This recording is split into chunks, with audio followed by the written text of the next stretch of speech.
Hi students, unit है atom and nuclei और हम लोग जो पढ़ रहे हैं वो पढ़ रहे हैं आज न्यूक्लियस के बारे में कि mass defect and binding energy of a nucleus. देखिए, mass defect and binding energy of nucleus,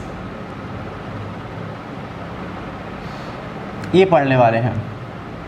आप लोग जानते हैं न्यूक्लियस के बारे में कि ये एक न्यूक्लियस है, ये एक न्यूक्लियस है, ओके। और इस न्यूक्लियस में आप जानते हैं बहुत सारे न्यूक्लियॉन्स होते हैं। इसका मतलब कौन कौन? प्रोटॉन और न्यूट्रॉन, ये इसके अंदर क्लोजली पैक्ड होते हैं।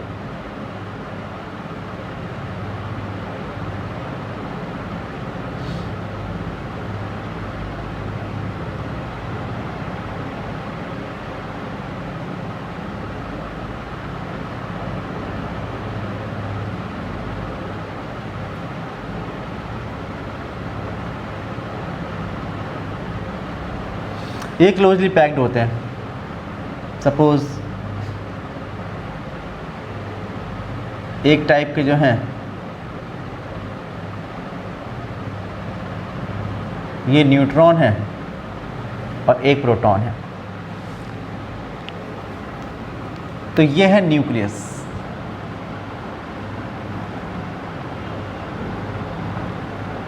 इसमें सपोज ये है न्यूट्रॉन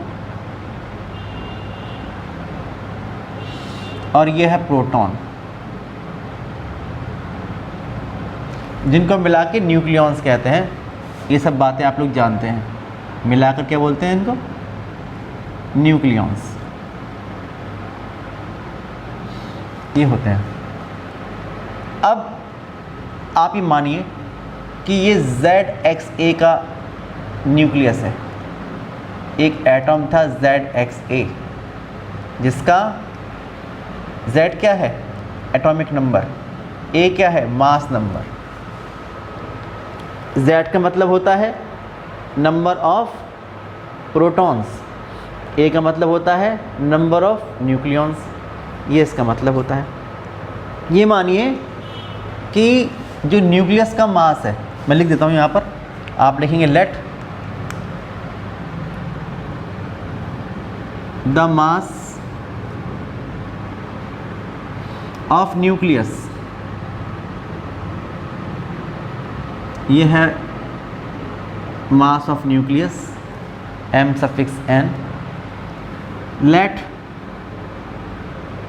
मास ऑफ एटम, अगर हम एटम के मास की बात करते हैं तो ये है मास ऑफ एटम। आप जानते हैं कि न्यूक्लियस के साथ साथ अगर ऑर्बिटल इलेक्ट्रॉन भी शामिल कर लेंगे तो वो एटम होगा, और इस न्यूक्लियस के साथ अगर इलेक्ट्रॉन्स के मास को भी हम इसमें ऐड कर दें तो वो हो जाएगा मास ऑफ एटम, ओके, जिसको मैंने m∑a मान लिया है।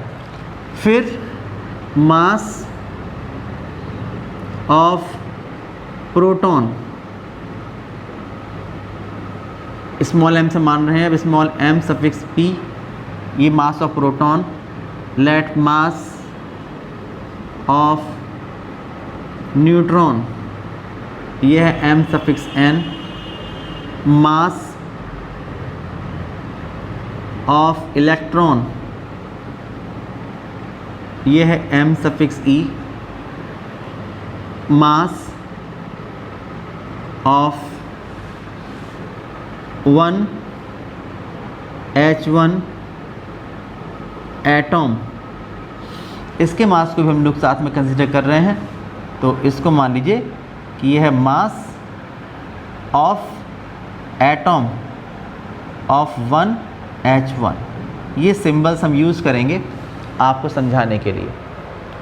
तो ऐसा होता है। सबसे पहली बात ये समझिए कि आप जानते हैं कि बहुत सारे न्यूक्लियॉन्स यानी कि प्रोटॉन और न्यूट्रॉन न्यूक्लियस के अंदर होते हैं। न्यूक्लियस का साइज़ बहुत ही कम होता है, 10⁻⁻15 मीटर के ऑर्डर का होता है साइज ऑफ द न्यूक्लियस, और उतने ज़रा से स्पेस में बहुत सारे प्रोटॉन और न्यूट्रॉन उसके अंदर रहते हैं एक साथ। ये बात प्रीवियस वीडियो में हो चुकी है कि न्यूक्लियर फोर्सेस की वजह से वो बाइंड रहते हैं in the form of nucleus, और इलेक्ट्रोस्टैटिक रिपल्शन फोर्स की वजह से वो कोशिश तो करते हैं जो प्रोटॉन्स होते हैं बाहर जाने की उस न्यूक्लियस से, लेकिन न्यूक्लियर फोर्सेस जो होते हैं उनको ऐसा करने से रोक देते हैं, क्योंकि न्यूक्लियर फोर्सेस जो हैं वो सबसे स्ट्रॉन्गेस्ट फोर्स हैं, इसलिए ऐसा होता है। ठीक है भाई, इनके बीच में जो न्यूक्लियर फोर्स लग रहे हैं वो इसको न्यूक्लियस की फॉर्म में बाइंड किए हुए हैं, ये इसका मतलब है। अब यहाँ पर एक ख़ास बात यह आती है कि अगर मैं आपसे कहूँ कि इसमें यह है ZXA का न्यूक्लियस, तो इसमें number of proton, number of neutron और नंबर ऑफ न्यूक्लियॉन्स ये कितने होंगे, ये मैं एक बार और लिख दूँ फिर बात क्लियर होगी। ये तो एक बात हो गई। अब आप लिखेंगे in the nucleus of ZXA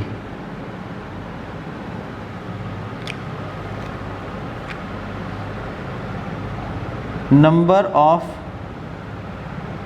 protons कितने होंगे Z,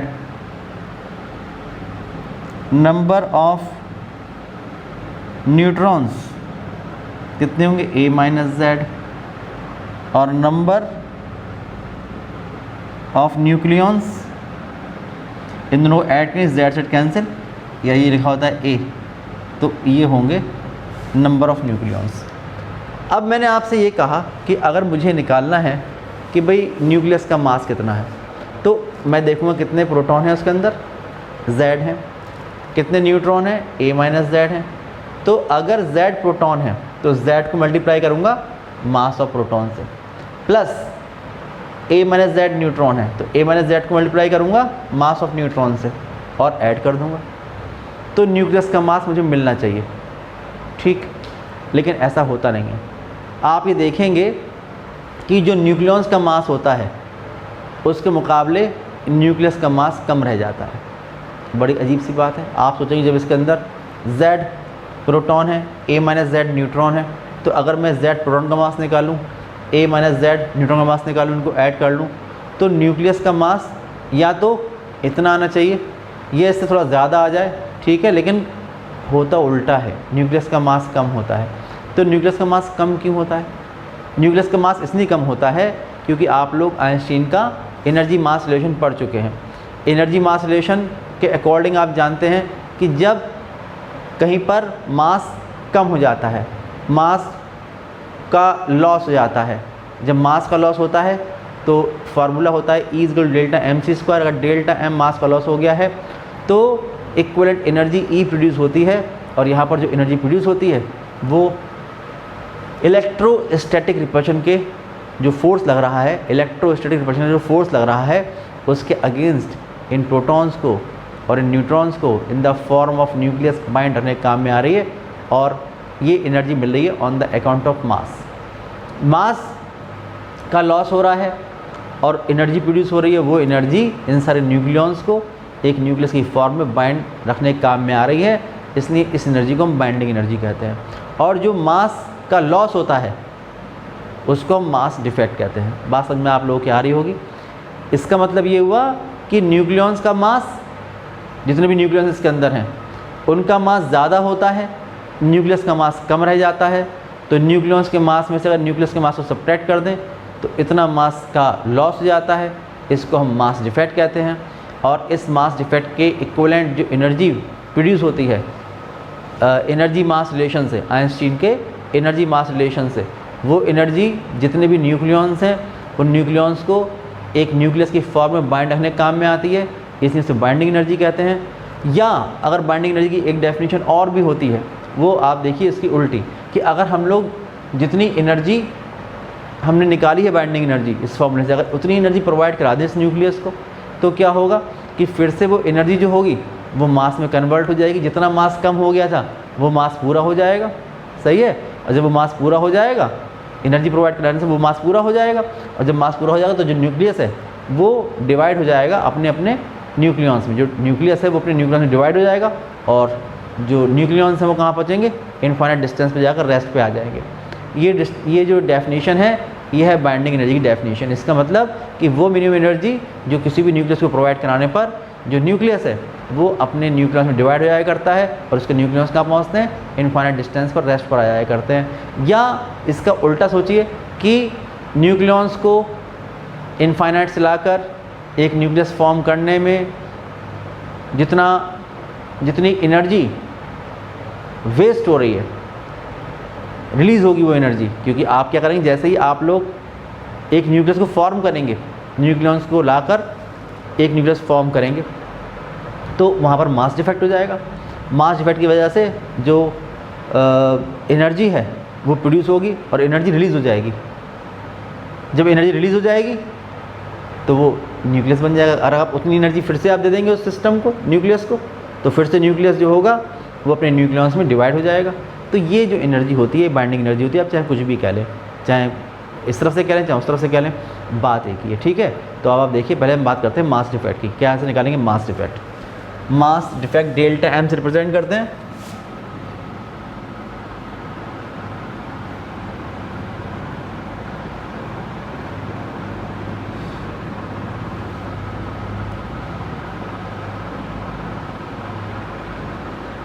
डेल्टा एम से रिप्रेजेंट करते हैं।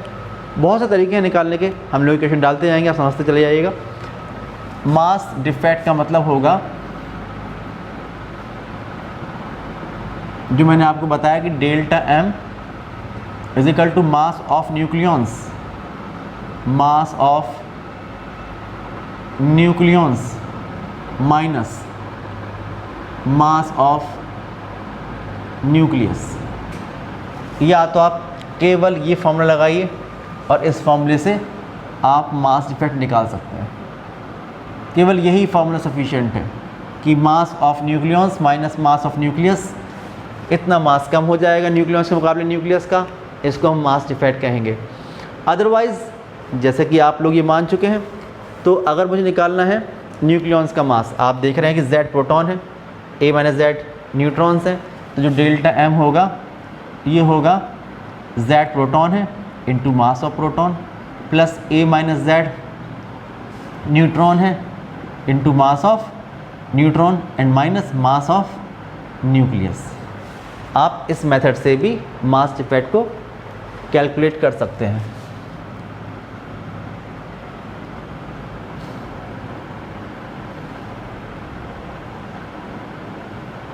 सही है भाई, ये भी कर सकते हैं। अब आप ये करिए कि देखिए, जो एटम होगा उस एटम में कितने इलेक्ट्रॉन होंगे। अगर Z प्रोटॉन है तो Z इलेक्ट्रॉन होंगे, तभी तो एटम जो होगा वो इलेक्ट्रिकली न्यूट्रल होगा। तो आप लिखेंगे कि in the atom of ZXA there will be Z electrons, then तो जो इक्वेशन नंबर 2 है वहाँ से हम प्रोसीड करेंगे।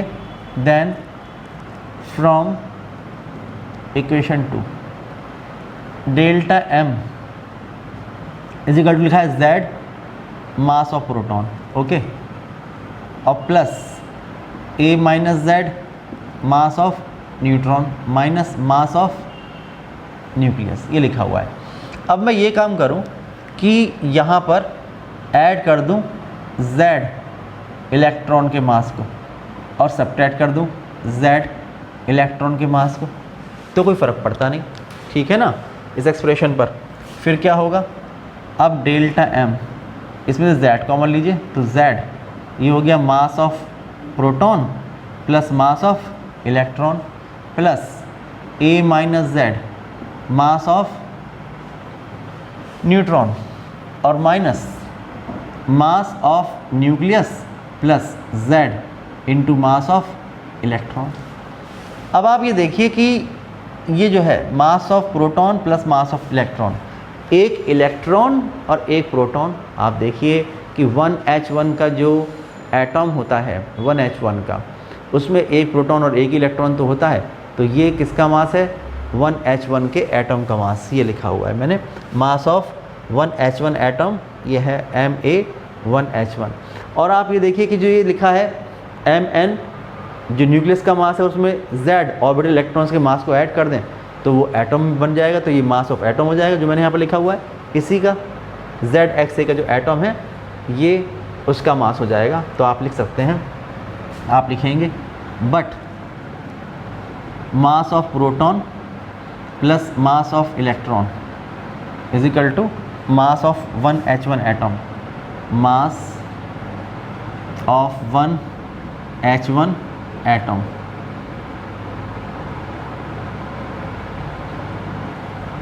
मास of atom of 1H1, okay. And जो लिखा हुआ है mass of nucleus plus Z into mass of electron is equal to mass of ZXA atom. इसका मतलब मास ऑफ एटम से इसको रिप्रेजेंट किया हुआ है। तो अगर आप यहाँ से देखेंगे तो जो मास डिफेक्ट आएगा, मास डिफेक्ट ये होगा delta M is equal to Z into mass of atom of 1H1 plus A minus Z mass of neutrons and minus इसकी जगह mass of atom of ZXA। तो ये इसका मास डिफेक्ट निकल के आ जाया करता है। तो आपको कॉन्सेप्ट पता होना चाहिए, अगर कॉन्सेप्ट पता है तो आप हर तरीके से मास डिफेक्ट निकाल सकते हैं। जो भी मासेस गिवन होंगे उसके अकॉर्डिंग हम लोग किसी भी तरीके से मास डिफेक्ट निकाल सकते हैं। फिर आप देखिए binding energy of the nucleus.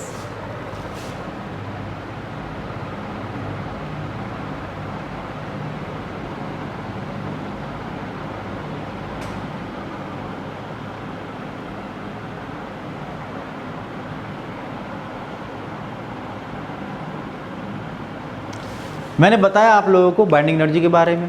मैंने आपसे ये कहा कि इनफाइनाइट से जितने भी न्यूक्लियॉन्स हैं उनको आप लेके आइए पास में, और आप जानते हैं कि उसके लिए आपको वर्क करना पड़ेगा, बिकॉज जितने भी प्रोटॉन्स हैं वो सारे के सारे पॉजिटिव हैं।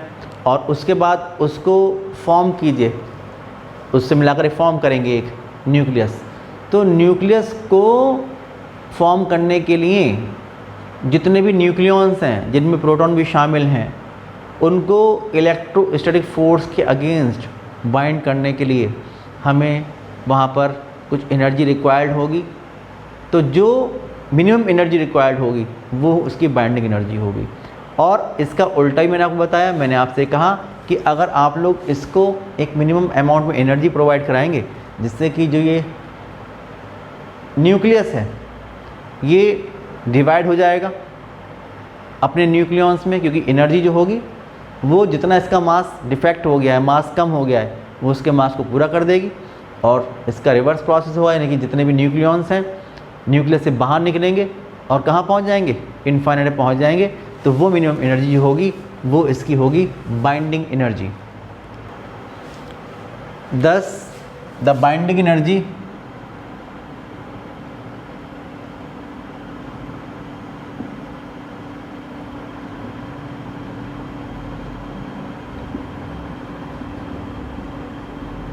of a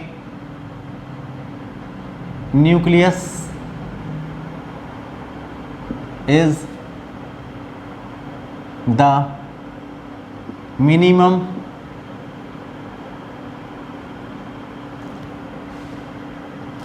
required energy to separate its nucleons at rest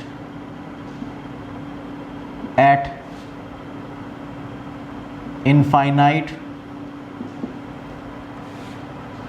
distance apart.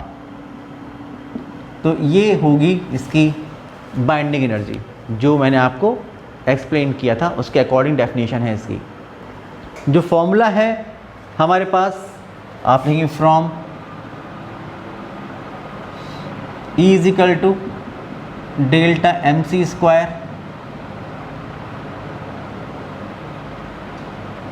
We have from 2 and 3। यहाँ से देखिए कि अगर ये मास किलोग्राम में है, if delta M is in kilogram, then binding energy कितनी हो जाएगी। देखिए जो बाइंडिंग एनर्जी हो जाएगी, ये डेल्टा M है तो जाएगा Z into mass of proton plus A minus Z into mass of neutron minus mass of nucleus और इंटू C स्क्वायर, ये हो जाएगा। या अगर आप इससे देखेंगे तो जो बाइंडिंग एनर्जी हो जाएगी, ये हो जाएगी Z into mass of atom of 1H1 plus A minus Z into mass of neutron minus mass of atom into C square. ये बाइंडिंग एनर्जी आप इस मेथड से निकाल सकते हैं। अगर आपने कैलकुलेट किया मास डिफेक्ट और वो किलोग्राम में अगर आ गया है तो आप यहाँ से ये डेल्टा M लगाकर यहाँ पर ये निकालेंगे, और क्योंकि किलोग्राम में है और ये C स्क्वायर आप जानते हैं मीटर पर सेकंड में C होगा, तो जो निकल के आएगा वो जूल में आएगा, ये आएगी बाइंडिंग एनर्जी। लेकिन आप जानते हैं कि जो 1 यूनिफाइड मास होता है उसकी वैल्यू होती है 931.5 मेगा इलेक्ट्रॉन वोल्ट। तो आप वो वैल्यू पुट कर सकते हैं। आप लिखेंगे कि बट वी नो दैट कि 1 unified mass 931.5 mega electron volt, या आप जानते हैं 1 unified mass into C square is equal to 931.5 mega electron volt, ये होता है। तो अगर आप लोग ये काम करें यहाँ पर कि अगर जो ये आया है मास डिफेक्ट, ये जो मास डिफेक्ट आया है, अगर ये एटॉमिक मास यूनिट ये यूनिफाइड मास यूनिट में है, तो आप क्या करेंगे, आप लिखेंगे कि if mass defect is in U और एटॉमिक मास यूनिट, देन आप इस रिलेशन यूज़ करेंगे, क्योंकि ये निकल कितना आ जाएगा, ये आ जाएगा U में, और U इंटू C से कितना होता है 931.5 मेगा इलेक्ट्रॉन वोल्ट। देन जो बाइंडिंग एनर्जी होगी ये हो जाएगी Z into mass of proton plus A minus Z into mass of neutron minus mass of nucleus, और यूनिफाइड मास इंटू C कितना होता है 931.5 इंटू 931.5 से आप मल्टीप्लाई कर देंगे। या आप कह सकते हैं कि जो बाइंडिंग एनर्जी होगी डेल्टा M, ये लिखा हुआ है, ये लिखा हुआ है 3 से आप लिख रहे हैं तो हो जाएगा Z into mass of atom of 1H1 plus A minus Z into mass of neutron minus mass of atom multiplied by, क्योंकि ये आएगा निकल के जो यूनिट होगी वो U होगी, और U इंटू C स्क्वायर ये होता है 931.5 मेगा इलेक्ट्रॉन वोल्ट। तो यहाँ पर आप पुट कर देंगे इसकी वैल्यू,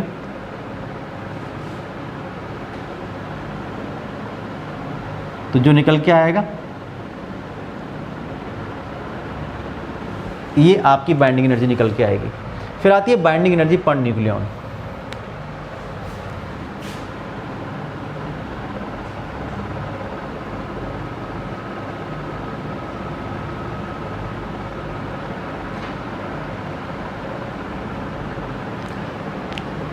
नंबर ऑफ न्यूक्लियॉन्स कितने हैं, नंबर ऑफ न्यूक्लियॉन्स आपने देखे A हैं, और टोटल बाइंडिंग एनर्जी आपने यहाँ से निकाल ली है।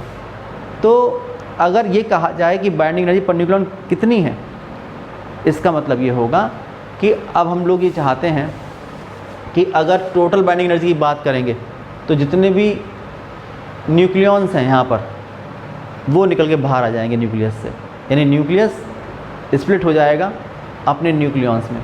लेकिन अगर मुझे केवल एक न्यूक्लियन बाहर निकालना है, अगर मुझे निकालना है कि एक न्यूक्लियन को बाहर निकालने के लिए जो एवरेज एनर्जी रिक्वायर्ड है वो कितनी है, तो वो होती है बाइंडिंग एनर्जी पर न्यूक्लियन।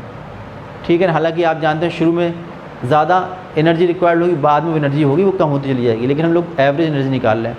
तो जो एवरेज एनर्जी होती है किसी भी एक न्यूक्लियन को न्यूक्लियस से बाहर निकालने के लिए, वो होती है बाइंडिंग एनर्जी पर न्यूक्लियन। ठीक है, तो हम क्या कर रहे हैं, निकालने बाइंडिंग एनर्जी पर न्यूक्लियन। कैसे निकालेंगे, ये होगी बाइंडिंग एनर्जी पर न्यूक्लियन, ये होगी total binding energy upon number of nucleons, number of nucleons ये होगा, यानी कि बाइंडिंग एनर्जी डिवाइड बाई ए। इससे हम लोग बाइंडिंग एनर्जी पर न्यूक्लियन निकाल सकते हैं।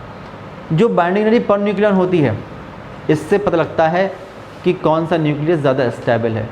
एक बात ध्यान रखिएगा कि ज़्यादा बाइंडिंग एनर्जी पर न्यूक्लियन है तो इसका मतलब ये हुआ कि उसके न्यूक्लियस से एक न्यूक्लियन निकालने में ज़्यादा एनर्जी रिक्वायर्ड है, और ये energy binding energy per nucleon जितनी ज़्यादा होगी न्यूक्लियस उतना ही ज़्यादा स्टेबल होगा।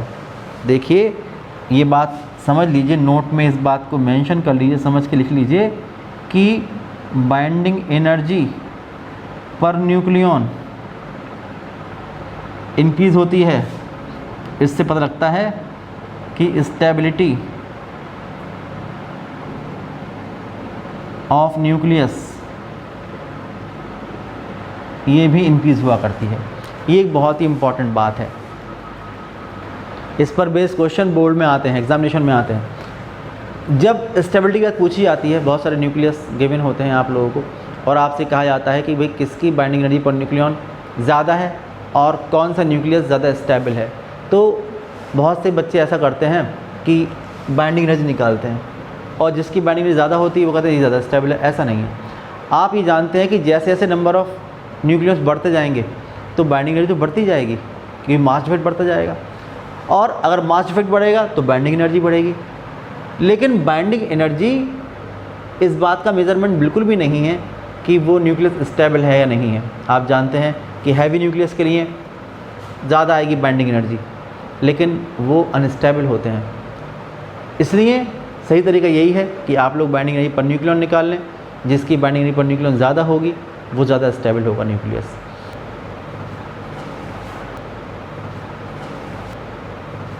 तो आज के इस वीडियो में इतने रखते हैं। नेक्स्ट वीडियो में हम लोग बात करेंगे nuclear fission and nuclear fusion की।